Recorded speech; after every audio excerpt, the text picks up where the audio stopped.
Good afternoon, Scott Redler, T3 Live. Welcome to today's recap. So today was definitely a day of weakness, a day that lots of stocks broke upper levels, a day that some moving averages got violated. You're going to see in the media, everyone's going to blame it on the Fed next week. They're going to blame it on next year. They're going to blame it on how fast we've come. Everyone's going to place blame on what today's action, with what's the reason for it. But that, I think, is useless. I think the action is the action, and you have to figure out, where do you live? Do you follow a process that if stocks break the 8-day moving average or the 21-day moving average, you get out of your positions and maybe get net short? Do you trade on a time frame where you wait to see if the market's going to break the 50-day or get to the 100-day, or are you been playing multiple years? How do you approach the market? For me, I'm an active professional trader. What I like to do is, besides having a macro account, which is totally separate, which is going to go on multiple years, I like to navigate the market based on the composure and the feel. Sometimes you're from the VTF, I have 7 to 12 longs. Sometimes I have 3 or 4. Sometimes I have none, and sometimes I'm net short. All depends on how the market is acting and where my conviction level is. So I came into this week with no longs because I was feeling a little wishy-washy. Yesterday, a lot of the high beta names broke out and they gave a lot of nice action within those names. But underneath the surface, when we talked about things feeling a bit weird, you had the Russell really weak. You had the banks not having any kind of follow through, or they were very lethargic. And it just felt as if it would be kind of smart to be on the lookout for more weakness to settle in, because also the futures were being sold all day yesterday. It was kind of a weird dynamic. So anyway, with that being said, look at the chart of the S&P. Let's just go right there. So if you look at the chart of the S&P, you will see that there's a big T3 Live in front of there, so that's where I work. Hopefully that'll leave real soon. But what else you could see is that you have the trends. The question is, which trend do you live at? Which trend do you follow? If you follow this longer term trend and you've been involved in the market and you're not sweating. If you follow this trend that started on November, remember November, that red dog reversal, it's been pretty much navigated all year. A few different times it came down to it after this outside day on May 22nd, this head and shoulders top, this false breakout, each time with the damage contained. And each time it's come down to the 50-day, but in order to get to the 50-day, it's had to break below the 8 and the 21-day, or that's the 50-day. No, that's a 100-day, I'm sorry, in order to get there. So sometimes if you sell into strength or look for a reversal pattern here like you saw there, or even here or here, you could be a buyer into that and even make some money short. So with that being said, look where we are now. Look at this perch. We're well above the 50, we're well above the 100, we haven't come close to the 200 this entire year, and here's where that trend line is. So there's a lot of room in this middle to figure out what's going on here. No one truly knows. So for me, you take a closer look here, because this is what I do.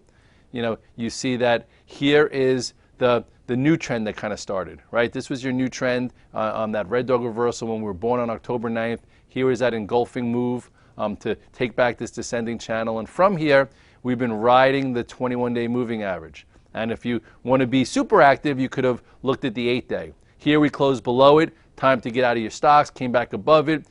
So you got back to neutral, and then you had another move. Here we held it, and then this week went through it, held the 21-day, came back, and now this time, this bar looks a little different.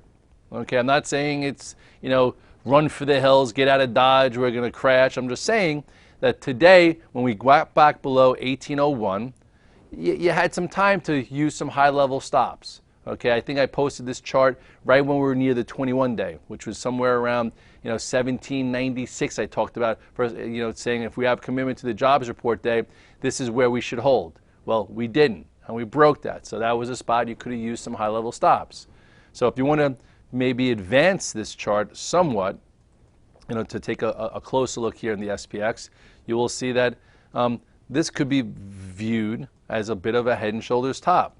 This being the left shoulder, kind of the head, the right shoulder, even though it came up higher, and now we're right at the neckline. So with that being said, we're down almost 3 days, a decent amount, which it's been very hard to short 3 down days, right? Look, 3 down days, rally. See, this was 4 down days, but these were little ones, rally. So this one came down a little quicker, So it shows you pressure was on a little bit faster. So, tomorrow what you could do is you might see, we could see a red dog reversal at 1780. What do we close? The low is 1780, okay?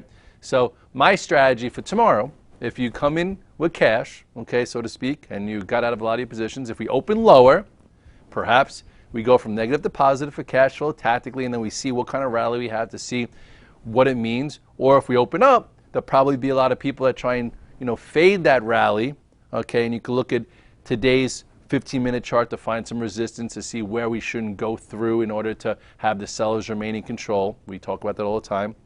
And then, do we break below today's low and then figure out how to create perhaps a red dog reversal back on the chart here at the low. So with that being said, here I would think now if the sellers want to stay in control, they do not let the bulls reclaim 1790 or even up to here, 1796. That's how you measure commitment. Okay, if you remember back here, and I'm not even getting into back there about measuring commitment to the downside. So here is where if the sellers or the bears want to flex their muscles, which they haven't been able to do all year, they should not let a bounce come back above 1790 to 1796. That's what should get contained, okay, if we bounce.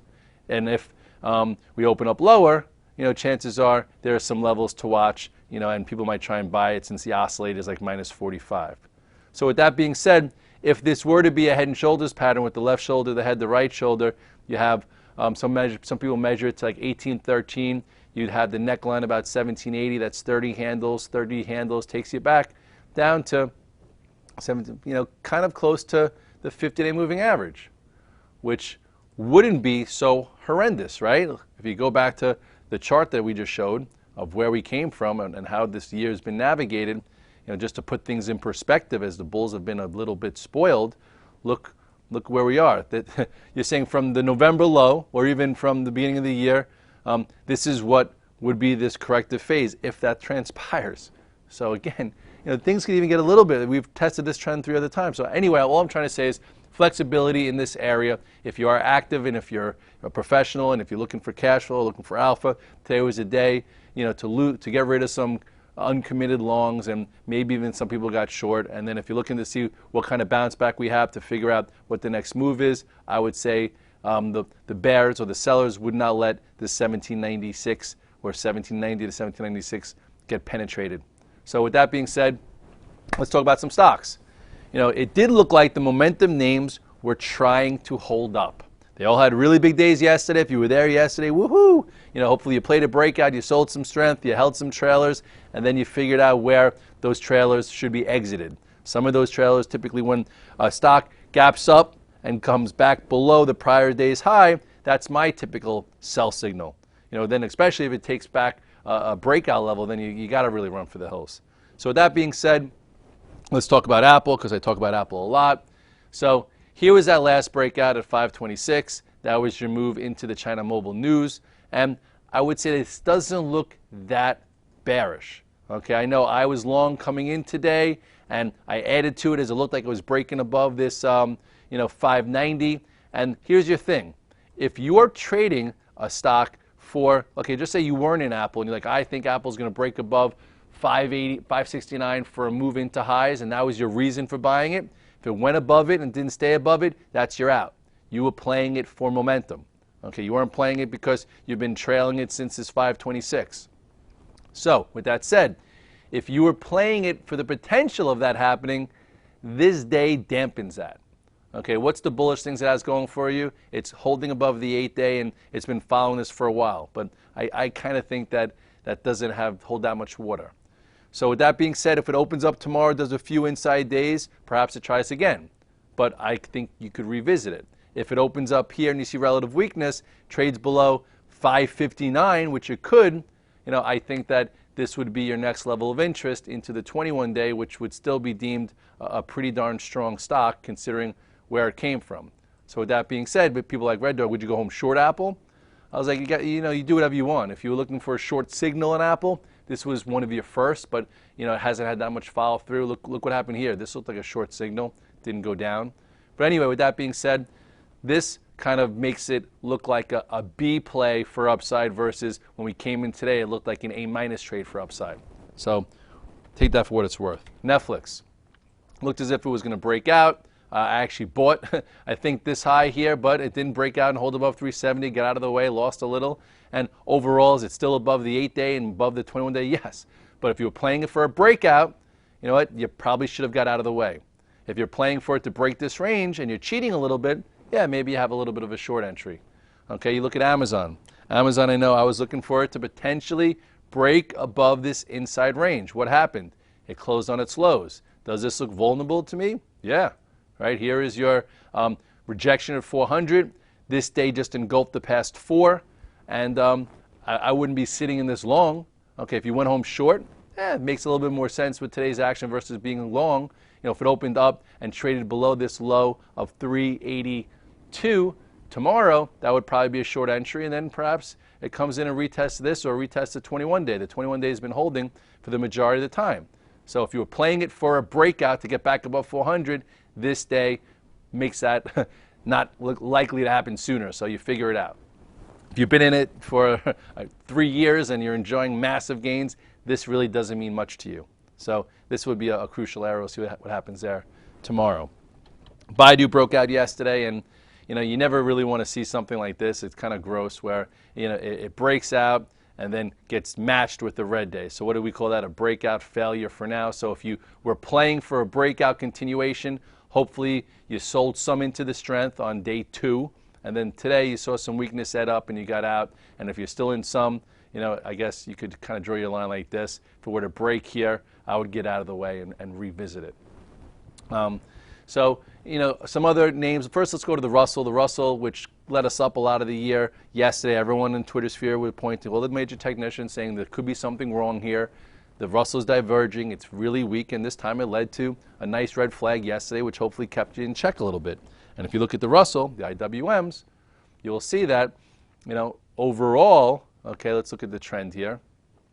Trend since this low, not there yet.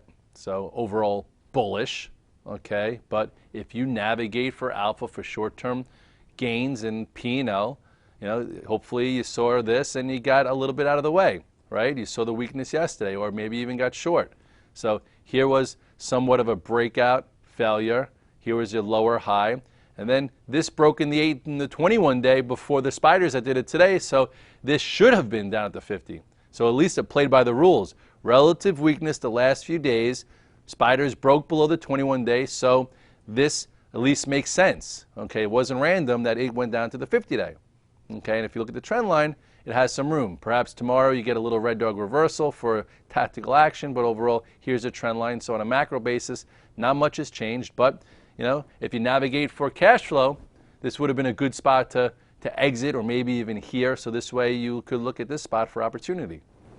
As far as the banks, I got stopped out of Bank of America today because I was thinking that perhaps it would hold this and create a flag and see more upside. Instead, what did it do? It resolved to the downside. So with that being said, you know, what's it called, Bank of America, if you're holding it from $8, $10, $12, I wouldn't be too worried about it. If you were playing for a move for it to break above 16 short term, that is off the table for now. Okay, at this point, tomorrow we'll see if it holds this low, if it does a red dog reversal or whatnot. You know, this type of move could create more weakness, and if you trade things actively, perhaps we get a retest of this prior high, which from here is a decent percentage. You might as well give it some space. You know, if you're in it and it's a core position and you sold perfectly here when it broke this upper level and you started buying today in the 21-day, okay, because we gap up, you might be pissed you missed it. If not, you know, I still think that now it's, you know, it still needs more time with a lot of these banks. Look at Goldman Sachs. That's just, this chart is just, it's so hard to trust. Okay, now you still have this trend that's intact, so it's fine. If you've been playing for this, a breakout of 170, you probably want to, you know, go in the elevator at Goldman Sachs and yell at a few people because it's been so faulty and so every breakout's been hard. So at some point it might give way. And if you're just buying the first down day, look where it is at the top of the range. You could be in a heck of a lot of trouble if the banks get more downside. So I would say if you were in it for a breakout above 170, you had to sell today. If you're looking for a short, it hasn't given you the short signal yet, but it could be soon because look where the moving averages are. So you need to see. In Win, guys were saying about the strength today. We talked about not what's it called, not chasing it, and now you have a topping tail and win, which is a red dog reversal up here after a big move. So perhaps why not? Some people went home short. Okay, looks like it could test here. This at least is a sell signal. So with that said, the casinos could definitely take a break after the massive move. MGM did the same thing. MGM broke through the high, gave you a bit of an outside day. So why not let it come in and navigate down to here? So that's your little bit of a sell signal, even though it was strong. As far as Facebook, that was one of my longs that I held for the majority of the day. I got stopped out at the end of the day. Here's just say you had that red dog reversal. Here is when it broke this downtrend. Here's when you saw sideways action. And today, on a normal chart, it still looks fine. Okay, do you want to see all the gains of a prior day get given back? Probably not. If you're really tight and you think you can navigate it, I went flatted, yes, because I can. But if this this ascending channel breaks to the downside, you could see a little bit more downside. It has been a stronger stock. Some bears might say, oh, look at the lower high, here's another pivot now. I would wait to see if it breaks there. But at this point, just a down day. It tried to hold in there, but it had to give into some market weakness. So at this point, the pattern still is intact, but I would just be a little bit careful. If it breaks below this and closes below this, maybe it tries to retest this area. And if you could be perfect and active like some of us can, why not sell some to see if you could buy it back, and maybe tomorrow, today's low is the red dog reversal area. So you'll see. So spot 1, spot 2, we'll see what happens with the open tomorrow. Twitter also, after an enormous run, bit of a doji. I'd love to see it rest here, right around the prior high. I made a little Q money shorted today, but it was actually trying to be stronger. Now at least you have points of reference. Here's today's low, here's today's high. Let's see if it builds within here or if it breaks below this doji. Perhaps you see more downside. Look how extended it is from the 8 and the 21 day. Here's when we talked about potentially buying it around 42. Here is another pivot. So up here, just let it settle a little bit. Google also, after big move, lots of calculated buy prices, which we've talked about. At this point, it was a bit extended, and it still looks fine. It just gave back yesterday. It's still following the 8 day, so we'll see what happens here to see if these things deserve more weakness or get more weakness. Here's the 21 day. It hasn't even touched this since earnings. All it's been doing is following the 8 day. So tomorrow, if it trades below this low, look to see if that continues. And then that's how you measure the weakness in the market. If Google, which is a market leader that's been following the 8 day the entire time, breaks decisively below the 8 day moving average, which it hasn't done, that'll tell us that the market is getting weaker and some things are changing. So with that being said, this is the type of day where you measure your commitment. This is the type of day you say, okay, this is who I am as a trader. I'm an active trader and I'm an intermediate trader. I sell my stocks if they break the 8 and the 21 day. I look for momentum to buy high and sell higher. That was taken off the board for now, maybe not in the next week. So, or if you're saying I've been involved in this market the entire year, I'm up a heck of a lot of money, and you don't use a tier system to maybe reduce some of your exposure based on us breaking the 8 and 21 day, then you sit tight and you wait. But overall, the type of action we have could lead to more downside. For me, I'm going home flat. I got flat somewhere around 1 o'clock. I try and use high-level stops. One of my rules is I like to sell strength. I like to buy day 1, day 2 of a breakout, and then hopefully sell day 3 and then not be involved. So this way you could book some gains, and then once a trade changes, you use a high-level stop. You might lose or break even on the last tier, but you already booked profits, so you don't care. So this is one of those days where if you sold strength yesterday, today was a day to use a high-level stop and not give back too much. So this way, if we do see lower prices, if we see the 50-day moving average on the S&P, or we see some kind of areas to rebuy back, you're not just holding your nose going underwater, you actually can navigate it.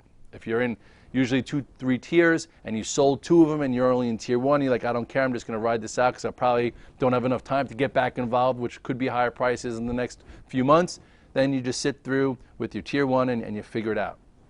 But all in all, it's been I can't say that word, a really nice year on every different time frame.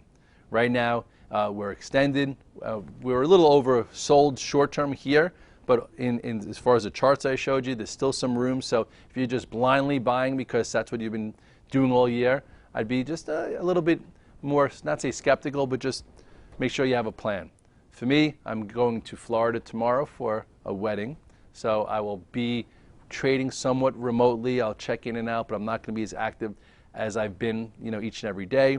It's been a great run since Thanksgiving, let alone the whole year. So at this point, I'm flattened.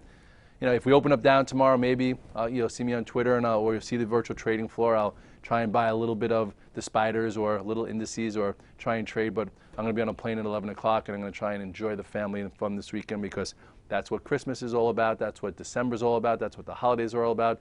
You work hard all year, so this way you could spend times with your friends and families, uncomplicated and unstressed. And at this point, market's in a spot where you should be a little neutral to negative short term. And we'll see if we get some kind of reversal pattern in the next day or so, which could make you back to neutral for a bounce. And then you could outline those areas where, if the sellers contain or maintain control, where we shouldn't get back above. With all that said, hopefully you didn't get too hurt today. You've been navigating it. Hopefully we've helped you on the virtual trading floor and with off the charts and with the morning note and with everything else we try and put together to help you navigate this market successfully. Scott Redler, T3 Live, the recap. Have a great night, and I'll touch base from time to time into Monday. Bye-bye. I'm Mark Sperling, Director of Trading with T3 Trading Group and contributor to T3 Live. Do you trade on your own, but you wish you enjoyed the benefits of a large trading floor? With the T3 Live virtual trading floor, we deliver that experience to you on your computer. On the VTF, you can follow the long and short positions of experienced professional traders like myself, Scott Redler, and others, and listen to our live radio stations as we navigate the markets. In addition, you get the added value of a large community of sophisticated and like-minded traders. In my opinion, joining the room will be the best trading decision you will ever make. I would like to invite you to begin your membership with a 7-day free trial. To get started, visit t3live.com and click on the Virtual Trading Floor tab. Have a great day, and I look forward to seeing you in the VTF.